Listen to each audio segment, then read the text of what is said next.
Shout out to Phenom Black, Miss Music Lover, Twan Burgundy, Silent Ace Media, man. Mindset of a young nigga with idle time. They say a devil's workshop is an idle mind. This hip hop infiltrated by a wicked built industry. I'm representing for the underground.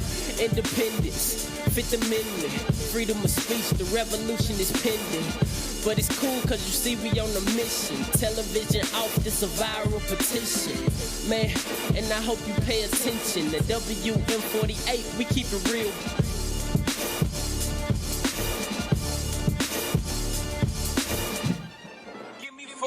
Yo, what is good, everybody? You are listening to the Where's My 40 Acres podcast, and we are back doing episode 8 of Luke Cage season 2, Family Ties.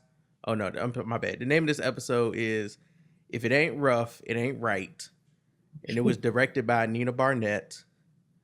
And let's see, Shades is burning evidence of Captain Rittenhauer's death and Comanche, who we now know full name is Darius Jones. And he's reliving the moments of murdering his lover. He shot his one true love, man. He didn't even give him like a nigga, like a gangster nigga's death. He shot him in the stomach and was like, I should let you bleed out for being a snitch. But it was like, I'm not going to do that because I'm not a savage. And then shoots him in the chest. I was like, well, damn. Like, what? I mean, he made it quick though. Did he? He did. Did he? He just I guess he didn't want him to suffer. Yeah. He had to talk to him first though, so you couldn't just kill him quick. You had to talk to him. Bruh, did you see the look on Comanche's face when he shot him in the chest though? Comanche was like, damn, nigga, you could shoot me in the head. I sucked your dick. You could shoot me in the head. No, sir. Good grief. Wow. Just wow. Jesus Lord. Just take it straight, straight there, huh? That's the reality of the situation. Look, they loved each other. That's the first thing he was thinking. I sucked your dick. And it's like, good Jesus Lord. I'm sorry, but at some point, when you thinking of of the nigga that you done been with and how he done did you wrong, at some point it's gonna flow through your head. I sucked his dick. Damn. Does that really go through the head? Go through his head? Does it really? There's no more to say about this scene. To the next one. Damn. Wow. Wow. I want to tell you I'm not sorry now. Because that shit is real. Oh. That's all I'm gonna see that every time I see his face. Like, in that scene, that's all I'm gonna say. Like, damn, nigga. And that's something like out of everything that goes through his head, that's gonna be one of them. Jesus Lord. Oh, indeed. I will not be asking that question at San Diego Comic-Con though. Let's see. Misty tells Luke that Captain Rittenhauer is dead, and this is right after Luke has saved Mariah and Tilda from the crib that was burned down to a crisp. She could have left. I thought he gave her a chance. Bushmaster was like, you can pretty much go. Let her burn. Yeah, he was like, look, we got to be honest though. Tilda didn't try hard. She really didn't. She kind of just stood there for a minute. Yeah, and then like when Luke came, she was like, I can't get out. Like, you ain't tried dragging the tail. You ain't tried nothing. And it wasn't even like, because you know what? It probably was in her mind like, I should really kind of leave. Cause she's kind of going through that mode now of the Stokes blood in her is trying to just is not helping her make the best hero decisions. She don't know whether she want to let niggas die or whether she want to save them right now. Because there's no Dillard in her. She is 220%. Yeah. She doesn't know that yet. She has no idea. Yeah. No, she doesn't know. I think that's she doesn't regret that till later. Yeah, that's yeah, exactly. Like she's still in that conflict of like, I still want to get closer with my mom, like a relationship. Yeah. But I also still know what my mother could be capable of. I know she still ain't shit, but this my mama. Yeah, Like, she's and then still later in the episode, she realized that she really ain't I should let shit. that bitch burn. She just sitting in the like- crib pulling on that damn You know, rope. it's like, everybody came to that realization. At the end of that. Everybody was like, "Damn." Hey, Bushmaster, look, Bushmaster sitting there like, "I told y'all. I fucking told y'all. It's- Just let me do what I do." it's if they'd have just let him, this season would have been 2 episodes, but that's not how it went down. And It would have. It'd have been like the first episode. It'd be like, "It's Mariah Stokes," and then her death, and then that'd been it. That's been the whole season. I'm just Luke watching Cage would have Tilda opened up in the there. barbershop. He'd have cut some hair. It'd have been great. I'm just Yeah. watching Tilda in the crib while everything is burning to a crisp, pulling on the damn ropes like, "Mama, you know I love Wow. you." Like she literally, the chair was right near the fucking front door, which I thought it was crazy that nobody ran in the crib to try to save them at all, because it wasn't like this was gonna be a hard firefighting job tonight. Kick the door open, 2 men pick up the chair, pull out, there you go. But they really wanted to see her become black ass burnt Mariah. So I was like, damn. You know what? He really did pull a James Bond villain though, leaving Tilda alive. Like, I understand he understood he didn't need to kill her because she wasn't really who he was after. But his whole thing has also been all the Stokes must die. So it's kind of like, which one is it, bruh? You can't be leaving one alive. But I I wonder think if he felt a little bit of sympathy for her. But I think he also knows her history. Like, she wasn't like raised in that. You know what I mean? Like, she was an outsider of that. And then we still got the part where she was nice to him and helped him out earlier. So he's like, True. because he was on like, I'm coming for the people who deserve it. Like, your family and you are continuing that line. You have made a decision to be like, fuck the Stokes. It's weird because him and Shades kind of follow the same gangster code. He's coming for people that deserve it, but he's also killing people that ain't had shit to do with it. But because they gangsters, robbers, thugs, gun toters, and whatever else, he really don't have no sympathy for them niggas. That's like later on in the season where they like get Shades to start talking about some things. Pretty much that's his logic of the law. Yeah, I mean, like, if you it's a thing of, if you in the game, you in the game. Right. And these people ain't in it. We don't bring the people who ain't in it. Like, but it's a code, he said. Yeah, but if you say you in the game or you put your foot in it, or like even like Luke Cage, you try to stop it, now you part of it, so you can get got. Mm-hmm. Yeah, like even when Shay's, just like what you said, like he, like the part, I guess, when they started talking about Candace, versus her being innocent, and he was saying that she accepted the money, so therefore she was a part of it, and when she started talking, she was considered a snitch. So that's why that was the reason of why you didn't have to take the money. You could have. Right. I think that's his logic. Like you didn't have to take the money. But you took the money. You're part of the situation. Right. But we also know that Shay's like rationalizing though. Like, it was still fucked up. He knows that. It is, but don't go too deep into it because that's like 3 episodes from now. It really is. Yeah. I know. So let's not go down that road. He's rationalizing. Yeah, but you're right. Yeah. So when Misty finds out that Luke saved Mariah, because again, they not near a firefighter in Harlem run up in that crib to pull her ass out. Misty is like, you should have let that bitch burn. And it's like, but Misty, would you have let that bitch burn? Because you wouldn't have. I feel like she wouldn't have, but I feel like at that point it'd have been real close. She would have like Mariah would have came out with 2nd-degree burns. How did she not get second? Just the flames being 10 feet away should have gave her 2nd-degree burns. Like she have came out with less eyebrows that she came in with. I think people, given black people and the amount of shit we put in our hair and on our skin, we really shouldn't be able to survive that long up in a burning damn house. All right. That wig should have went up. Yeah. We got oils and we using black soap and we got gels and greases and mousses and pomade and all this other shit in us that it's flammable. So I don't understand. I don't understand why we could just walk out of a burning house and our due is right still. She got to go to the shop tomorrow to get that fixed up. She got a little soot on the skin, but that's about it. So yeah, did they question her about Rittenhour too in this one? Well, okay, so the way the Rittenhour thing came out in this episode was Misty took her in the interrogation room and she basically was like, don't act like you don't know so-and-so. Rittenhour was killed an hour ago. And that's when Mariah was like, oh, oh, and she made like this. She's like, Yeah, Tommy. she did that Alfred Woodard yell. Tommy. like if there was a sound effect for a Facebook poke, that's what it would be. And she made this sound, and Misty looked at her like, "Wait, is that hurt and sympathy?" It's funny, man, because Alfred Woodard has some times where she is on it, all right, and ain't no denying her in these scenes.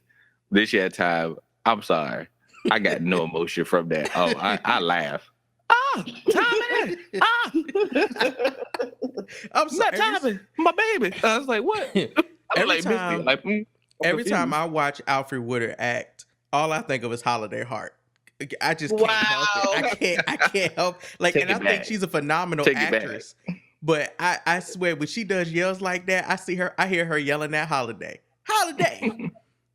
Like, that's all I hear, man. That's all. So she done played a kingpin and a crackhead. That's just Alfred Woodard. She got diversity. Was she in or is that somebody else in Crooklyn? Yeah, she the mama. No, she was a mom in She was a Crooklyn. mama. Yeah. Shades is consoling Darius's mother, but she know the streets as well. It sounded like her husband was in the game. Everybody was in the game because she was like, tell me the real of what happened, but also, you know, because she went back and talked about how him and Comanche and Shades met.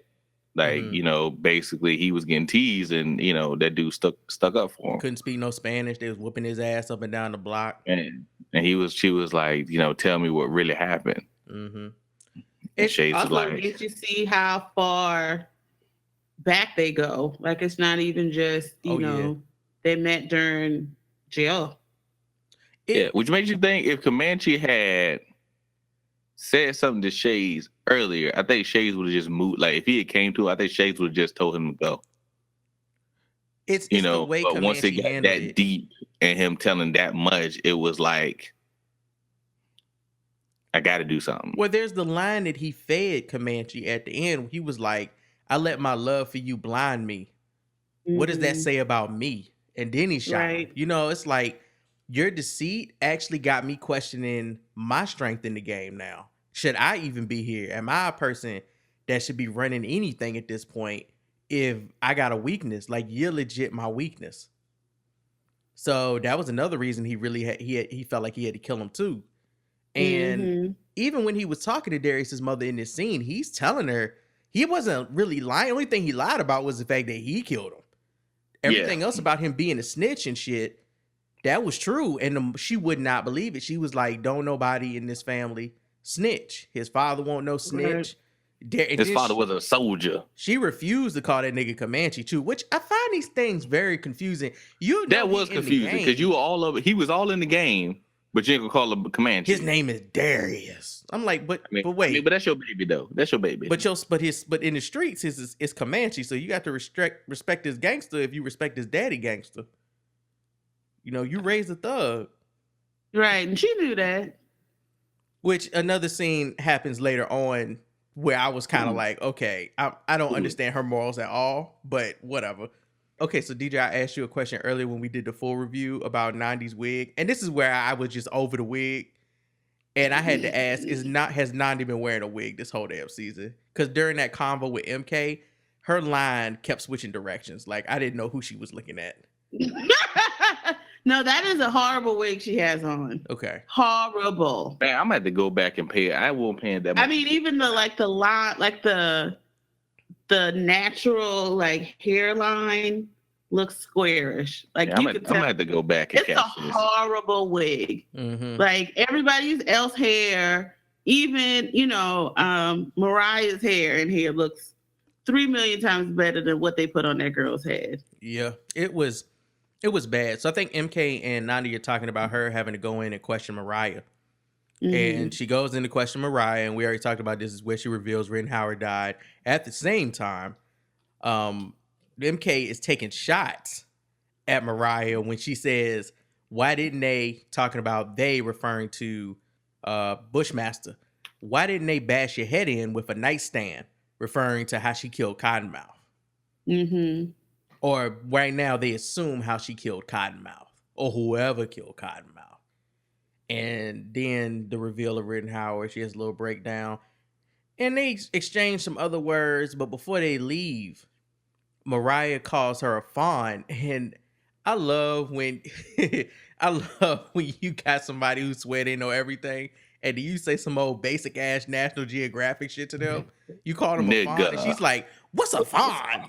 What's a fawn? She was like, "A fawn." I heard somewhere that cougars go after baby deers. And I'm like, damn. So Shades is the fawn, and she's the cougar. Cougar. The cougar. And right now they hiding out at the police station. She should have came back, but don't be mad at me because I'm getting dick. That's what she should have said. Wow. They should have wrote that in. They told her she was free to go, but they hiding out at the police station right now because they don't have no fucking protection. And she don't have no place to go. Remember, because she was free to go, but then this whole time, remember, she told Tilda, like, don't talk. And then Luke was up there, was like, you want to talk? And she was like, yes. Right. Everything. Well, she also hired. And then at this point, I don't think she has had any contact with Shades. So not yet. She really didn't have any place to go. She hasn't had any contact with Shades. And when they do bring Shades in, the lawyer, Big Ben, is her lawyer for right now. But while all this is going on, Bushmaster is basically moving up into Harlem's paradise. Like, they're doing reconstruction right now. Nigga moved in. First thing, y'all gonna see as this episode, as this season goes on. But whoever was doing the moving in Harlem, they got paid. They was moving companies getting paid because motherfuckers were moving in and out of Harlem. Gangsta dollars, nothing. But so Shades comes in for questioning because they have him on a camera a mile. Maybe she said 1,000 feet. I thought she said like a mile within the vicinity. I thought she said a mile. And all I'm thinking is, you know how far a mile is in Harlem? Right. Hey, that was close enough for them. They were like, we already know that nigga there. It was close enough to get that nigga questioned. And when he comes in, he assumes that he's going to have the same legal representation that Mariah is. But again, while all of this is going on, Bushmaster's moving up in Harlem Paradise. Bushmaster got her money. Mariah don't have no money. She don't even have the brownstone money anymore, right? So she's flat fucking ass broke. And that's when Big Ben is like, I will no longer be representing Shades, as he's sitting in the room being questioned, and he just fucking leaves. Mariah and Shades had that split second thought of, is Mariah doing this? Like, that's what he thinks because the communication is terrible. But Big Ben pulls representation from her as well. So now they stuck at the police station because she ain't got no protection in the streets or in the courtroom. And even when they do try to leave and go outside, the motherfuckers, Bushmaster folks, that found out her and the daughter's still alive, and he rips a whole chair in half. Yeah, in Harlem Paradise. I was like, God damn, that's a good chair. Because then he put a bounty. Was it $3 million on? It was $1 million. He ups it later to $3 million. Yeah, $3 million. Yeah. Remember, you ain't officially moved into Harlem's Paradise until you put a big ass picture up. He put a picture up of his father. I think was that his father? Yeah, that was his father. Okay, he put the picture up. And then he heard they were live, ripped that good leather chair. That's a good leather chair. Nigga, you see the dude came in to tell him, was scared as shit to tell him? I mean, when I saw him rip the chair, I'd have been scared too. Because it's one of the things, like, I got to tell him, but I don't want to tell him. He going to kill me. And them niggas was, this is one when they literally, like, shot up the bruh, right in front of the precinct. I mean, all the cops was outside. That's when you know niggas don't care. They shot at the police station. Like, they were like, they ain't nowhere safe. That shit was lit. That shit was fucking lit. And I love this scene because Luke Cage hesitates to kick the car. He's like, everybody get down. And I'm like, you realize they right behind you. Getting down, they gonna protect you from these bullets that's about to spray. So he kicks the car and pushes it into a nigga. I need to know exactly how many people Luke Cage killed this season that they try to act like he didn't kill. Because he kicked a whole car into that nigga. Okay, to get him to stop shooting. Pulled one out the car and was like, y'all shooting up niggas in front of the police station? It's $1 million bounty on that head. I'm like, well, damn. Niggas ain't got nothing to lose. Because it was, though, because like he was literally like, because Luke Cage sometimes would flick a nigga. The other times he'll throw that nigga across the room and you be like, well, that nigga dead. Like, bro. Yeah, like, I don't know how they said that he didn't kill anybody. He landed on his head, Luke. I'm sorry. Like, even like accidental, Like you still even let when you you're down. getting thrown X amount of feet across a room into like a steel wall. Like if I you're look, dead. if I fall and hit the ground, that's a lot of force coming down and hitting the ground. If somebody pushes me down, it's even more force. Your big strong ass throws my ass down. Yeah, that shit gonna hurt. It's a couple of people he threw rods at and hit them in the face, and then they fell on their head and snapped their neck, and I'm like, that guy's dead. Nigga, there's a whole wing. There's a whole wing of Harlem General. Just Luke Cage. It's like Luke the Cage is aftermath like- of Batman that we don't get to see. There are definitely points in Batman cartoons and movies where he absolutely killed all them henchmen. Yeah. That's why he Abso-fucking-lutely. donated. That's why Batman donated so much to the hospital. Everybody in Batman versus Superman, everybody was like, he's using guns. And I was like, yeah, but he just dropped a whole crate on a nigga. Like, y'all worried about That ain't the no guns. better. He dropped a whole crate on a nigga. He threw a nigga in a room with a grenade and shut the door. That nigga I'm played like, Fortnite. One bullet, like, look, a bullet wound. I mean, it's dangerous, but like, if you drop a crate, that's a lot. That's a lot of bones broken. That's a lot of healing time. Go back and watch your BVS. Your C4 and your C5 is broke now. He smacked a nigga with a whole crate. I was like, bro, that guy is dead. And then they love. I don't know what it is with superheroes love, like slamming a dude's face directly on the floor, like nothing else, just like bringing him down on just head and nose area. And I'm like, that's orbital bones broken and stuff. Bruh, You lost eyesight. Dude, Netflix has a whole documentary about how a woman slipped, fell down the steps, and died. But Batman can throw a nigga into a brick wall and somehow he's supposed to live. You watched that yet? Throw a nigga through a wall. That hit the wall and bounce off. You go through the wall, the drywall, the 2x4, the sheetrock. Like you just went through all that shit. He died. So yeah. And no, Deidre, I haven't watched it, but it's boring. I've watched a couple of episodes, it's boring as shit. Oh, well, I won't even start. There are podcast episodes dedicated to that case that are much better. Criminal has one. I think Last Podcast has one. There's other ones that have one. It's much more interesting if you listen to it from them. Okay, well, I'm not even going to watch it then. Yeah, it's boring as shit. That other one, though, Evil Genius, that shit is Nigga, I told you. Wow. I love deranged white people to get told. Me too. they're intelligent. Hey, none of those people are intelligent. We supposed That to be shit talking was about amazing. Luke Cage, though. Let's get back to Luke Cage, though. So, oh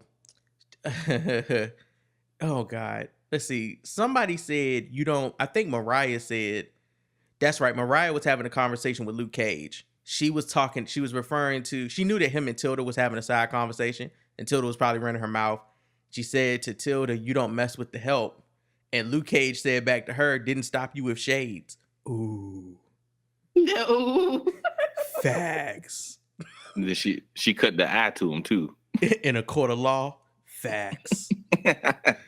Let's see. So Bushmaster takes Mariah and Shade's legal counsel, and they actually escape the precinct in the truck when the shootout goes down. So now the cops don't know where Mariah is, and they don't know where anybody else is because Harlem cops are terrible throughout this whole season. They're just bad.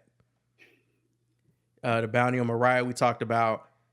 Mariah and Shades actually meet up at the house, but I think I don't know how Shades got out of the precinct and to Mariah's house before she got there.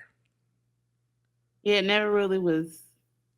But she did. Like, but he did say because anything. Yeah, because he got the gun with the bodies on it before she could. That 38. Which I mean, she did stay there after she was questioned and hanging out with Tilda and Luke. But they still left the gun. The dudes was shooting outside while Shades was still being detained in the interrogation room. Because they had to come downstairs and get Mariah while she was talking to Shades. She was like, Shades was about to crack. Why y'all bothering me? And Nandi was like, they was just shooting outside. Yeah. You're right. You're right. And then they realized they didn't have nothing on Shades, so they had to let his ass go.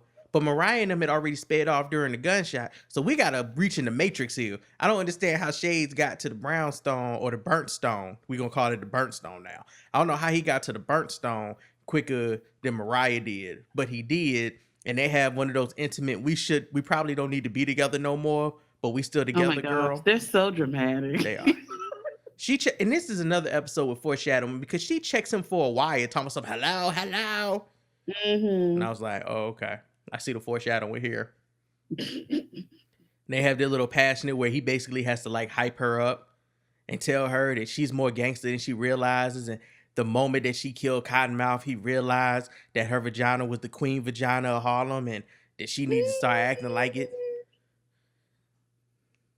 He just ready to she love was her feeling down. sorry for herself. It was, she tried to blame him, like, where were you last night? So and so, so and so. And she was like, I'm trying to clean up the mess from the snitch that we got, and you getting captured and burned to death. And he was like, basically getting into it, and he basically repeats himself. All you had to do was sell that goddamn painting. Yeah. Yeah. But right now, he has the Pearl Handle 38 as collateral, just in case she flakes and tries to snitch on him. Again, foreshadowing. Bushmaster is dying because he keep taking his damn nightshade. This heroin plant. And Misty and the whole cop crew showed up at Harlem's Paradise, ready to do an inspection of the place to find something to try to entrap his ass with. They find nothing, and he tries to maintain like he's not dying when Misty is having this conversation, even though he's sweating hard as fuck. He ain't got too much time left. Big Ben is also now representing this. When we found out what happened to Big Ben ass, he's representing them. Big Ben followed that money. He goes where the money goes. I love how they just kicked his ass out at the end. You know, like Mariah and them, they'll keep him around for coffee and shit. When the police left, Bushmaster was like, nigga, you can leave too. Yeah. You ain't part of the crew, bitch. So he leaves. And I feel like as a lawyer, though, I would want to leave. I don't want to know. I wouldn't be around. I wouldn't want to be around none of them niggas. None of them. But he used to that shit. Hey, there is a scene earlier in this season where Misty and Luke Cage, where they find Piranha's body. I think it's Piranha's body. And they have to break in and enter. And she asks Luke Cage, she basically says, I hear a victim or something. And then Luke Cage breaks the lock off for them to go in. Yeah. Is that really fucking necessary? Oh, yeah, because it's like, who else would hear this? Like, they're saying it between each other. Like, are they going to have a hard time lying about one of them saying that? Do they actually have to say it out loud so they know in their conscience? Instead of so dryly, too. She didn't know for her own soul. We can stop putting that in movies now. Like cops lie all the time, B. Okay, yeah. Come on, man. Get out of here. They've been lying on our black asses for years. Come on. I hear a disturbance. Like, come on, man. Get the fuck out of here. No, that wasn't when they found Piranha. Wasn't that when they found Nigel? It might have been Nigel. Yeah. I think it was when they found the headless Nigel's body. I hear a disturbance. And she didn't even shoot the lock. Luke Cage broke it, so do it matter if you heard anything? Like, what? Right. Oh my God. It didn't mean anything at all.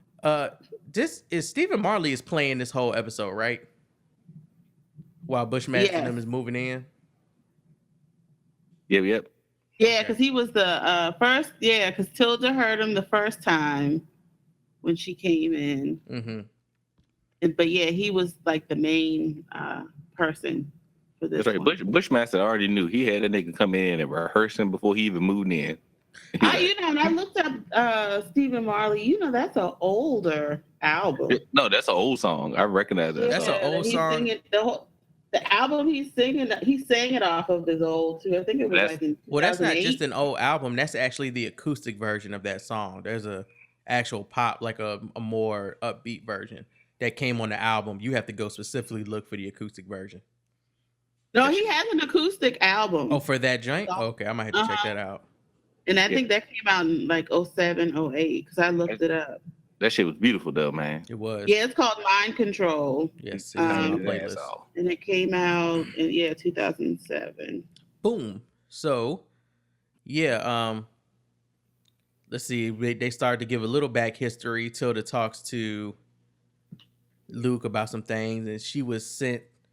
I don't know why it says Tilda was sent to live with she was sent to live with May Johnson, which is why her last name now she considers it to be Tilda Johnson. Even though her father was supposed to be a Dillard. This is when they when they out in the safe house. Yeah. Safe building, because they weren't really safe house. They had the whole old grand building. Bushmaster needs to replicate Nightshade, but Anansi refuses. Well, Anansi really can't get it for him because they don't have nothing here to replicate. And all of the grow houses that they be using for drugs, they're now using it for Nightshade. Shade starts following Anansi to help Mariah get back in the game. They got to, family first. So Family first. start going after them. It says, I have here written Luke Cage, Daddy Church, and Mother's Touch Shop shooting by the Stylers. Oh, that's when the Stylers busted. Everything got shot up, and then they gathered everybody together called Danny and got the Well, that's at the very end. Yeah. He asked MK if she still got Danny's number to make the call, but they go to his dad's church first, and that's when all of them niggas bust up in there from the Stylers trying to kill him. And is that when he was having the service, or was he just? He was having a service. He was because Luke Cage stood up and blocked all of the bullets that was coming from one direction for some ass reason, and then he punched somebody. He did. He killed another nigga through the chest. But also, his daddy was in the back room in the pastor's room beating the shit out of somebody. Yeah, that's what I said. He was punching somebody. And Luke Cage was like, Dad, he's already caught the ass whooping. And his dad was like, he shot you. I don't care.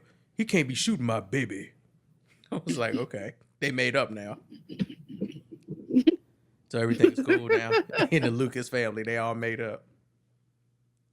And that's when Misty Knight and them show up and it's like, hey, make the call to Danny because it ain't nowhere we can hide. Because there's a shootout at Tilda Johnson's shop later. Yeah, they be like Harlem was hot. They couldn't stay there. Because Misty was there with them. Was there with Tilda and them, and that's when the shootout began. And they took a couple of them out, but Luke Cage basically had to bust in there and save the rest of them. So that's how they all ended up together. And at that point, it was like, look, time to call Danny. So they called Danny. We got to get out of Harlem. All the way the fuck out of Harlem. It is not safe. It is not. Which is crazy because all of a sudden when they left Harlem, couldn't nobody find them in the next episode. They just disappeared off the map. Swear to God. Wow. This wall that Trump built in Harlem this season is pretty it works. Terrible. It works. Is this episode where she learned the truth about her past? No. They got to get to Danny's spot first. So okay. I'll make sure. Nope. Next episode. So with that being said, that is the end of this episode. Shout out to everybody who is listening to the podcast. If you're on YouTube, you know what to do. Hit the subscribe button. If you are already a subscriber on any of our podcast networks, if you're using whatever Podcatcher, Beyond Pod, Dogcatcher, iTunes Pod, RSS Radio, Podmatic, Pod Addict, whatever. Thank you for listening to us. Tell a friend, tell a foe. Go ahead and subscribe. And we will holler at y'all next time with Luke Cage Season 2, Episode 9, for Pete's sake. All right? Peace.